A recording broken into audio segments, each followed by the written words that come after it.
A Vine on a House by Ambrose Bierce. About 3 miles from the little town of Norton, in Missouri, on the road leading to Maysville, stands an old house that was last occupied by a family named Harding. Since 1886, no one has lived in it, nor is anyone likely to live in it again. Time and the disfavor of persons dwelling thereabout are converting it into a rather picturesque ruin. An observer unacquainted with its history would hardly put it into the category of haunted houses, yet in all the region round such is its evil reputation. Its windows are without glass, its doorways without doors. There are wide breaches in the shingle roof, and for lack of paint the weatherboarding is a dun gray. But these unfailing signs of the supernatural are partly concealed and greatly softened by the abundant foliage of a large vine overrunning the entire structure. This vine, of a species which no botanist has ever been able to name, has an important part in the story of the house. The Harding family consisted of Robert Harding, his wife Matilda, Miss Julia Went, who was her sister, and 2 young children. Robert Harding was a silent, cold-mannered man who made no friends in the neighborhood and apparently cared to make none. He was about 40 years old, frugal and industrious, and made a living from the little farm which is now overgrown with brush and brambles. He and his sister-in-law were rather tabooed by their neighbors, who seemed to think that they were seen too frequently together. Not entirely their fault, for at these times they evidently did not challenge observation. The moral code of rural Missouri is stern and exacting. Mrs. Harding was a gentle, sad-eyed woman, lacking a left foot. At some time in 1884 it became known that she had gone to visit her mother in Iowa. That was what her husband said in reply to inquiries, and his manner of saying it did not encourage further questioning. She never came back, and 2 years later, without selling his farm or anything that was his, or appointing an agent to look after his interests, or removing his household goods, Harding, with the rest of the family, left the country. Nobody knew whither he went. Nobody at that time cared. Naturally, whatever was movable about the place soon disappeared, and the deserted house became haunted, in the manner of its kind. One summer evening, 4 or 5 years later, the Reverend J. Gruber of Norton and a Maysville attorney named Hyatt met on horseback in front of the Harding place. Having business matters to discuss, they hitched their animals and going to the house sat on the porch to talk.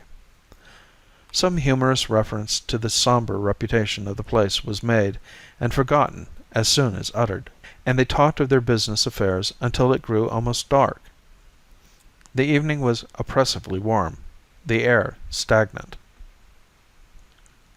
Presently both men started from their seats in surprise. A long vine that covered half the front of the house and dangled its branches from the edge of the porch above them was visibly and audibly agitated, shaking violently in every stem and leaf. "We shall have a storm!" Hyatt exclaimed. Gruber said nothing, but silently directed the other's attention to the foliage of adjacent trees, which showed no movement. Even the delicate tips of the boughs, silhouetted against the clear sky, were motionless.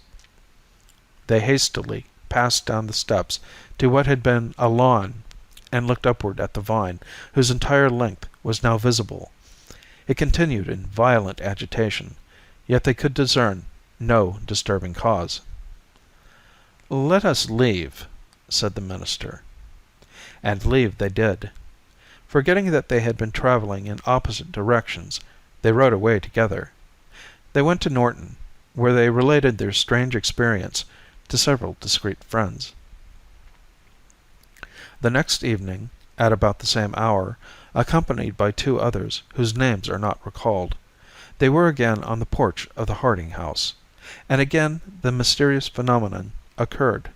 The vine was violently agitated while under the closest scrutiny from root to tip, nor did their combined strength applied to the trunk serve to still it. After an hour's observation, they retreated, no less wise, it is thought, than when they had come. No great time was required for these singular facts to rouse the curiosity of the entire neighborhood.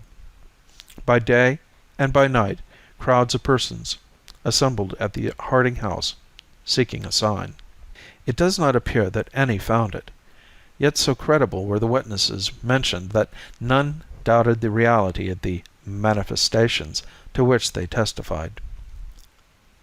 By either a happy inspiration or some destructive design, it was one day proposed, nobody appeared to know from whom the suggestion came, to dig up the vine, and after a good deal of debate this was done. Nothing was found but the root, yet nothing could have been more strange. For 5 or 6 feet from the trunk, which had at the surface of the ground a diameter of several inches, it ran downward, single and straight, into a loose, friable earth. Then it divided and subdivided into rootlets, fibers, and filaments most curiously interwoven. When carefully freed from soil, they showed a singular formation.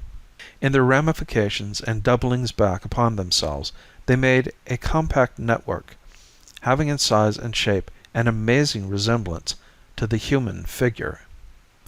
Head, trunk, and limbs were there, even the fingers and toes were distinctly defined, and many professed to see in the distribution and arrangement of the fibers in the globular mass representing the head a grotesque suggestion of a face.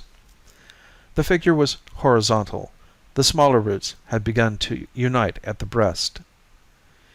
In point of resemblance to the human form, this image was imperfect. About 10 inches from one of the knees, the cilia forming that leg had abruptly doubled backward and inward upon their course of growth. The figure lacked the left foot. There was but one inference, the obvious one, but in the ensuing excitement as many courses of action were proposed as there were incapable counselors. The matter was settled by the sheriff of the county, who, as the lawful custodian of the abandoned estate, ordered the root replaced and the excavation filled with the earth that had been removed. Later inquiry brought out only one fact of relevancy and significance. Mrs. Harding had never visited her relatives in Iowa, nor did they know that she was supposed to have done so. Of Robert Harding and the rest of his family nothing is known. The house retains its evil reputation, but the replanted vine is as orderly and well behaved a vegetable as a nervous person could wish to sit under of a pleasant night, when the katydids grate out their immemorial revelation, and the distant whippoorwill signifies his notion of what ought to be done about it. End of A Vine on a House.